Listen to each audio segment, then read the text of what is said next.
Hello students, this is lecture 2 of chapter 1. In the first lecture, we saw the definition of binary operation and we came up with a very mechanical way of checking whether something is a binary operation. We in fact broke up the procedure into 3 steps. We said if to prove that star is a binary operation on S, we need to show that for all elements in the set A star B is defined.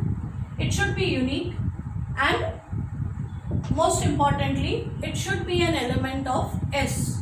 I also mentioned that if you wish to prove that something is not a binary operation on S, then you need to find 2 specific elements. It's enough to find 2 elements in the set for which at least one of the 3 conditions is not satisfied.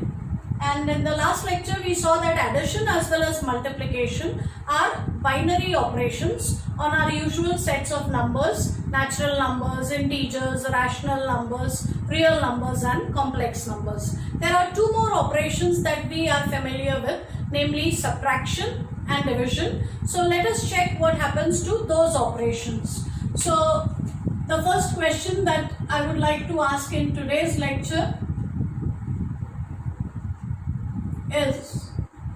is subtraction, this stands for subtraction, a binary operation on the set of natural numbers. I use the short form BO for binary operation. So is subtraction a binary operation on the set of natural numbers? And the answer is no, because you can take the elements 2 and 5, both are natural numbers, but 2 minus 5 is minus 3, which is not a natural number. Okay, remember, all you need is one pair for which at least one of the properties does not work. So here I have come up with a pair for which the third property does not work. When I use this operation on the 2 elements, I don't again get an element of the same set. So the answer to this question is no. Subtraction is not a binary operation on the set of natural numbers. Then what about on the set of integers? Is subtraction a binary operation on the set of integers? And here the answer is yes, because if you take any 2 integers, first of all their difference is defined, it is unique, and if A and B are integers, then their difference, because here negative numbers are also allowed, you have negative numbers, you have 0 as well as positive integers, so A minus B is again going to be an integer. So the answer to this question is yes. So this tells us a very important thing, that the same operation can be a binary operation on one set and it may not be a binary operation on another set. So just giving an operation and asking whether it is a binary operation is an incomplete question. It should always be, is this a binary operation on this set? So to be able to determine whether something is a binary operation, you need to look at the operation as well as the set. And in passing, let me also remark that subtraction would also be a binary operation on the other set of numbers, namely rational numbers, real numbers as well as complex numbers. So that is as far as subtraction goes. Let us look at division. I'll take a shortcut. Is subtraction a binary, is division a binary operation on the set of natural numbers? Pause your video here and think about it. Do you think division is a binary operation on the set of natural numbers? Once again, the answer is no. You could take the same pair or you could work with some other pair. If I take the natural numbers 2 and 5 and I look at 2 divided by 5, this is no longer a natural number. So I don't get an element of the same set again, and therefore this is not a binary operation on the set of natural numbers. For the same reason, division will not be a binary operation on the set of integers also. The same example tells you that division is not a binary operation on the set of integers also. Okay, what about division on the set of rationals? Is division a binary operation on the set of rational numbers? What do you think? Now, even if you haven't paused your video before for example 3, definitely you must pause your video for example 4. Pause the video, think about this question, and if you feel you have some idea about the answer, then you can resume the video.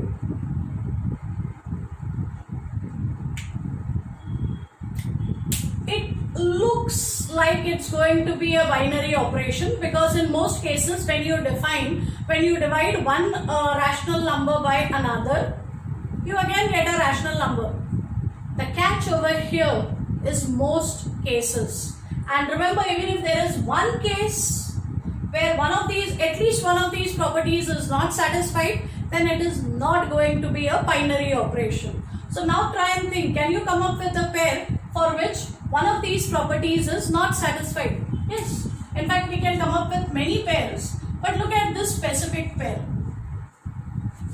2 and 0, both are rational numbers. However,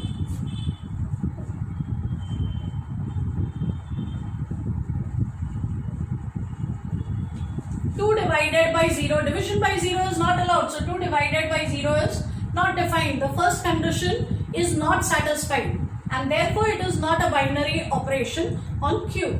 But like we saw, in most cases it was satisfying the property. It's only when you try to divide by 0 that there is a problem. So if I modify this set to Q star, that means non-zero rational numbers, then do you think division is going to be a binary operation on this set?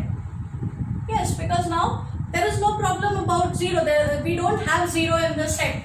So division will be a binary operation on the set of non-zero rational numbers. Similarly, division will also be a binary operation on the set of non-zero real numbers as well as the set of non-zero complex numbers. So these are the 4 main operations that we come across for the set of for the sets of numbers that we know. Now let us look at slightly different examples. So firstly,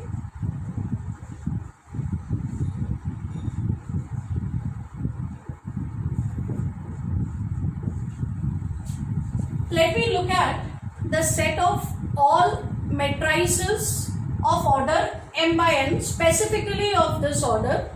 So I look at the set of all matrices of order m by n with real entries. That means the elements in those matrices should be real numbers. So if I take the set of all matrices of order m by n with entries as real numbers and let this operation denote matrix addition,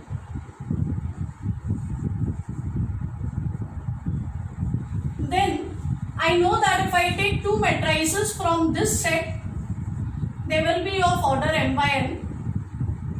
So firstly I can add them, addition will be defined, addition will be unique, and the sum is also going to be a matrix of the same order. So the sum will be once again an element of the same set. So matrix addition is definitely a binary operation on this set. We also are familiar with the operation of matrix multiplication. So let's look at matrix multiplication. But in matrix multiplication we have a problem, because there is a condition that the orders of the 2 matrices should satisfy. Only when that condition is satisfied, it's possible to multiply. So with that idea in mind, we don't take non-square matrices. I will specifically take square matrices of order n with real elements, and on this set let us denote matrix multiplication by a cross. So this will denote multiplication of matrices. This is my set of square matrices of order n with real entries. I now know that if I take any two elements from this set, firstly because number of columns of A is equal to the number of rows of B, it will be possible to multiply. So multiplication will be defined. Of course it will be unique, and whatever product I get will be of this order. So it will be of order n by n. That means again it's an element of the same set. So on the set of square matrices, matrix multiplication does become a binary operation. All these examples that we are going to discuss, they are all going to be very significant to us in group theory. We'll be using these examples over and over again. That's why I'm spending time over some of the standard examples.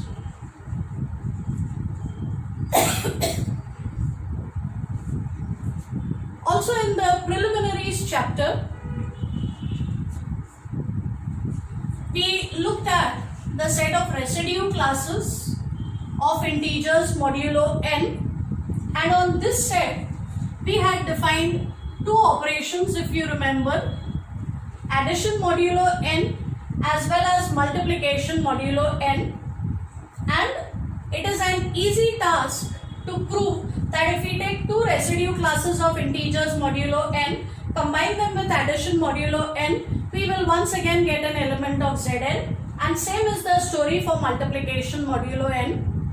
So both addition modulo n as well as multiplication modulo n are binary operations on Zn. Finally, we take capital F to be the set of all real valued functions of a real variable. So we'll take the set of all real valued functions of a real variable. That means elements in this set will be functions whose domain is the set of real numbers and codomain is the set of real numbers. So elements in this set are all functions. Now what are all the operations that we have studied for functions? We have studied addition of functions, the sum of two functions, product of two functions, product taken point wise. That means f into g of x is f of x multiplied by g of x. So we know what is the sum of two functions, we know what is the product of two functions, we also know what is the composition of two functions, and we can show that these three operations are all, this is the sum of two functions, product of two functions, composition of two functions, these are all binary operations on capital F. It will not be a very difficult exercise to verify this, so you could try out this on your own, and in the next lecture we will look at various types of binary operations. So that will be all for now. Thank you.